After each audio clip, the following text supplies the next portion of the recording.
लड़ाई अभी खत्म नहीं हुई है। ये लड़ाई अभी और आगे जाएगी और बहुत दूर तक जाएगी। कुर्बानियां देने के लिए तैयार रहना। उसको नमन करते हुए इन शहीदों को, जिन्होंने तानाशाह सरकार के हलक में हाथ डाल के अपना स्वाभिमान खींच लिया, इन शहीदों को नमन करते हुए और आप सभी किसान पुत्रों को, धरती पुत्रों को हाथ जोड़कर प्रणाम करते हुए अपनी बात की शुरुआत करता हूं। समझने की बात यह है कि हमारे साथ इंसाफ सिर्फ अभी नहीं हो रहा। हमारे साथ इंसाफ सिर्फ ये नाइंसाफी सिर्फ इस आंदोलन में नहीं हुई। आपके और हमारे साथ, आम घरों के लोगों के साथ ये नाइंसाफी रोज होती है, हर रोज होती है। बस ये है कि जब कहते हैं कि जब पानी सर के ऊपर चला जाए तो फिर हाथ मारने के अलावा कोई चारा नहीं रहता। हमारे बच्चों को ना अच्छे स्कूल मिलते हैं ताकि वहां पढ़ के अच्छी जगह चले जाएं, ना हमें बिजली मिलती अपने खेत में, ना हमको नौकरी मिलती अपने बच्चों के लिए। ये किसानों के बच्चे अपनी पूरी जिंदगी कुर्बान करना चाहते हैं, सीमा के ऊपर की जान देना चाहता हूं इस देश के लिए। ये सरकार कहती है कि 4 साल बाद रिटायर हो जाना। जब खाद मांगने जाओगे खाद नहीं मिलेगी, जब फसल का रेट मांगने जाओगे फसल का रेट नहीं मिलेगा, जब फसल खराब हो जाएगी तो मुआवजा नहीं मिलेगा। आपके साथ हर पल इंसाफ इस सरकार ने छीन लिया। आपसे नाइंसाफी होती रही हर पल, और अभी भी होती है। लेकिन अगर कोई हमारी धरती के साथ खिलवाड़ करने का कोशिश करे, लेकिन अगर कोई स्वाभिमान के साथ खिलवाड़ करने की कोशिश करे तो फिर लड़ना जरूरी हो जाता है। और ये जो लड़ाई जिसकी आज याद में यहां पे बैठे हैं, ये लड़ाई भी ऐसी ही लड़ाई थी। आपसे आपकी जमीन छीनना चाहते थे, आपका स्वाभिमान छीनना चाहते थे। कहते हैं कि स्वाभिमान पे आ जाए तो टकराना जरूरी है, जो जिंदा हो तो जिंदा नजर आना जरूरी है। ये वही लड़ाई थी। ये 19 शहीदों के लिए आज यहां पर हम इनको नमन करते हुए एक श्रद्धांजलि स्थल बना रहे हैं, इनको याद करें, इनकी कहानियां सुनाई जा सके।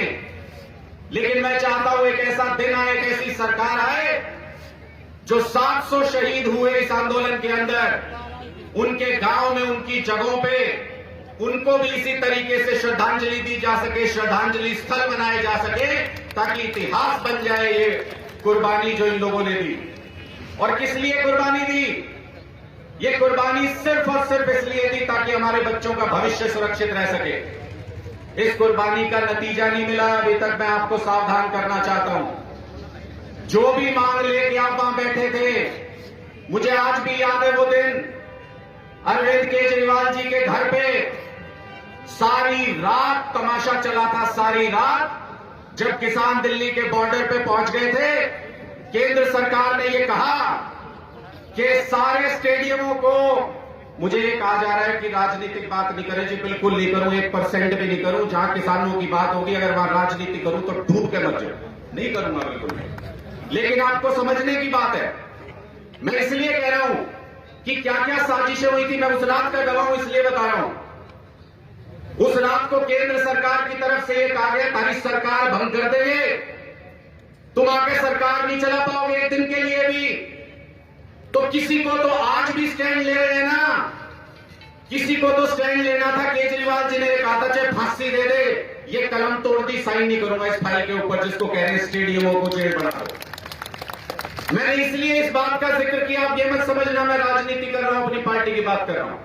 मैंने इसलिए इस बात का जिक्र किया, हम जिस पार्टी में बैठे हो, जहां भी बैठे हो, अगर हमारे मां बाप सड़क पे लड़ाई लड़ रहे हैं, अगर हमारे किसान सड़क पे लड़ाई लड़ रहे हैं, तो लानत है ऐसी राजनीति पे अगर उसके लिए खड़े ना हो सके हम तो। इसलिए आप जहां जिस कुर्सी पे बैठे हो, जहां अपना दमखम दिखा सकते हो, वहां दमखम दिखा के इस लड़ाई में जुड़ना चाहिए, खड़े होना चाहिए। मैं इसलिए ये सारी बातें कह रहा हूं और अपनी वाणी को विराम दूंगा एक आखिरी बात कह के। ये लड़ाई अभी खत्म नहीं हुई है। ये लड़ाई अभी और आगे जाएगी और बहुत दूर तक जाएगी। कुर्बानियां देने के लिए तैयार रहना। इसलिए कह रहा हूं कि कुर्बानी देने के लिए तैयार रहना, क्योंकि इतिहास उसी का लिखा जाता है जो जीतता है। जो लड़ाई में एक छोटी लड़ाई का एक छोटा टुकड़ा जीत लिया, उससे इतिहास नहीं लिखा जाता। जब इस तानाशाही सरकार को पटक दोगे, पलट दोगे, तब आपका इतिहास सुनहरे अक्षरों में लिखा जाएगा, उसके बिना नहीं लिखा जा सकता। इसलिए इस लड़ाई को आगे बढ़ाने में, अपने हक को, अपने स्वाभिमान को बचाने में आप सबसे गुजारिश करता हूं कि तन मन धन से, पूरी ताकत से इस लड़ाई को लड़ना है। मेरी जहां जरूरत होगी, मैं भी किसान परिवार से आता हूं, मेरी जहां जरूरत होगी, सीने पे बंदूक भी लगी होगी तो 1 इंच कदम पीछे नहीं हटेगा। मैं आज आपके बीच में ये वादा करके जा रहा हूं। बहुत बहुत शुक्रिया।